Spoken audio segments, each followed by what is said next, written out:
दोस्तों, पिछली वीडियो में हमने बहुत सारी कहानी सुनी, जैसे अकबर बीरबल, हनुमान जी की कहानी और भी बहुत सारी कहानी। हमने सीता माता का भी एक राज जाना था। तो अगर आपने नहीं देखी है तो जल्दी से जाके देख लो। तो आज की कहानी है एक जातक कथा और आज की कहानी है गौतम बुद्ध और अंगुलीमाल की कहानी। तो ये कहानी बहुत ज़्यादा अच्छी होने वाली है और जिसने ये कहानी नहीं सुनी है उनके लिए तो और ज़्यादा इंटरेस्टिंग होने वाली है। तो सबसे पहले तो वीडियो को लाइक कर दो और चैनल को सब्सक्राइब कर दो और कमेंट में बताना आपको कहानी कैसी लगी। तो मगध देश के जंगलों में एक खूंखार डाकू का राज हुआ करता था। वह डाकू जितने भी लोगों की हत्या करता था उनकी एक एक उंगली काट कर माला की तरह गले में पहन लेता। इसी वजह से डाकू को सभी अंगुलीमाल के नाम से जानते थे। मगध देश के आसपास के सभी गांव में अंगुलीमाल का आतंक था। एक दिन उसी जंगल के पास ही एक गांव में महात्मा बुद्ध पहुंचे। साधु के रूप में उन्हें देखकर हर किसी ने उनका अच्छी तरह स्वागत किया। कुछ देर उस गांव में रुकते ही महात्मा बुद्ध को थोड़ा अजीब सा लगा। तभी उन्होंने लोगों से पूछा, आप सभी लोग इतने डरे और सहमे सहमे से क्यों लग रहे हैं? सब ने एक एक करके अंगुलीमाल डाकू द्वारा की जा रही हत्याओं और उंगली काटने के बारे में बताया। सभी दुखी होकर बोले कि जो भी उस जंगल की तरफ जाता है उसे पकड़कर वो डाकू मार देता है।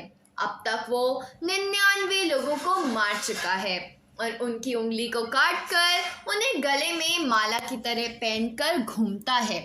अंगुलीमाल के आतंक की वजह से हर कोई अब उस जंगल के पास से गुजरने से डरता है। इन सभी बातों को सुनने के बाद भगवान बुद्ध ने उसी जंगल के पास जाने का फैसला किया। जैसे ही भगवान बुद्ध जंगल की ओर जाने लगे तो लोगों ने कहा कि वहां जाना खतरनाक हो सकता है। वो डाकू किसी को नहीं छोड़ता। आप बिना जंगल गए ही हमें किसी तरह से उस डाकू से छुटकारा दिला दीजिए। भगवान बुद्ध सारी बातें सुनने के बाद भी जंगल की ओर बढ़ते रहे। कुछ ही देर में बुद्ध भगवान जंगल पहुंच गए। जंगल में महात्मा के भेष में एक अकेले व्यक्ति को देखकर अंगुलीमाल को बड़ी हैरानी हुई।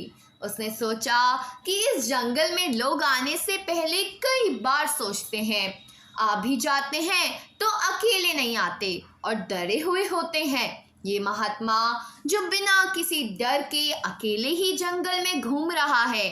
अंगुलीमाल में हुआ कि अभी इसे भी खत्म करके उसकी उंगली काट लेता हूँ।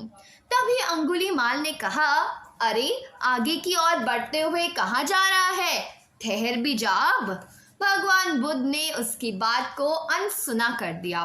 फिर गुस्से से डाकू बोला, मैंने कहा रुक जाओ। तब भगवान ने उसे पलट कर देखा कि लंबा चौड़ा बड़ी बड़ी आंखों वाला आदमी जिसके गले में उंगलियों की माला थी वो उन्हें घूर रहा था। उसकी तरफ देखने के बाद बुद्ध दोबारा से चलने लगे।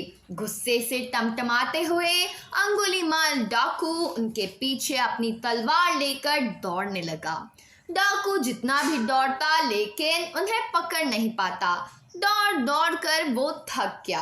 उसने दोबारा कहा, रुक जाओ वरना मैं तुम्हें मार दूंगा और तुम्हारी उंगली काट कर 100 लोगों को मारने की अपनी प्रतिज्ञा पूरी कर लूंगा।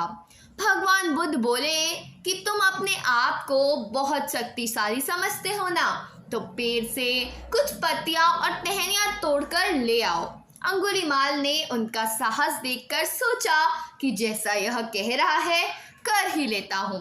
वो थोड़ी देर में पत्तियां और टहनियां तोड़कर ले आया और कहा, ले आया मैं इन्हें। फिर बुद्ध जी ने कहा, अब इन्हें दोबारा पेड़ से जोड़ दो। यह सुनकर अंगुलीमाल बोला, तुम कैसे महात्मा हो? तुम्हें यह नहीं पता कि तोड़ी हुई चीज को दोबारा नहीं जोड़ सकते हैं? भगवान बुद्ध ने कहा कि मैं यही तो तुम्हें समझाना चाहता हूँ कि जब तुम्हारे पास किसी चीज़ को जोड़ने की ताकत नहीं है तो तुम्हें किसी व्यक्ति को या वस्तु को तोड़ने का अधिकार भी नहीं है। किसी को जीवन देने की क्षमता नहीं तो मारने का हक भी नहीं है। यह सब सुनकर अंगुलीमाल के हाथों से हथियार छूट गया। भगवान आगे बोले, तू मुझे रुक जा कह रहा था, मैं तो कब से स्थिर हूँ। वो तू ही था जो स्थिर नहीं है।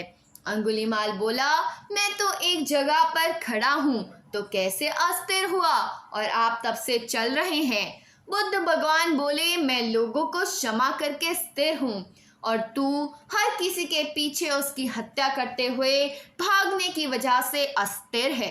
यह सब कुछ सुनकर अंगुलीमाल डाकू की आंखें खुल गई और उसने कहा, आज के बाद से मैं कोई अधर्म वाला कार्य नहीं करूँगा। रोते हुए अंगुलीमाल डाकू भगवान बुद्ध के चरणों पर गिर गया। उसी दिन अंगुलीमाल ने बुराई का रास्ता छोड़ा और वो बहुत बड़ा सन्यासी बन गया। तो कहानी से सीख मिलती है, सही मार्गदर्शन मिलने पर व्यक्ति बुराई की राह को छोड़कर अच्छाई को चुन ही लेता है। तो दोस्तों, आज की कहानी यही थी। अगर कहानी पसंद आई हो तो वीडियो को लाइक करो और मैं आपको गारंटी देती हूँ कि अगली कहानी मैं लाने वाली हूँ मोगली के ऊपर और वो कहानी इससे भी बहुत ज़्यादा इंटरेस्टिंग होने वाली है। बट उससे पहले वीडियो को लाइक और चैनल को सब्सक्राइब करना मत भूलना। तो चलो, आज के लिए इतना ही। Bye bye.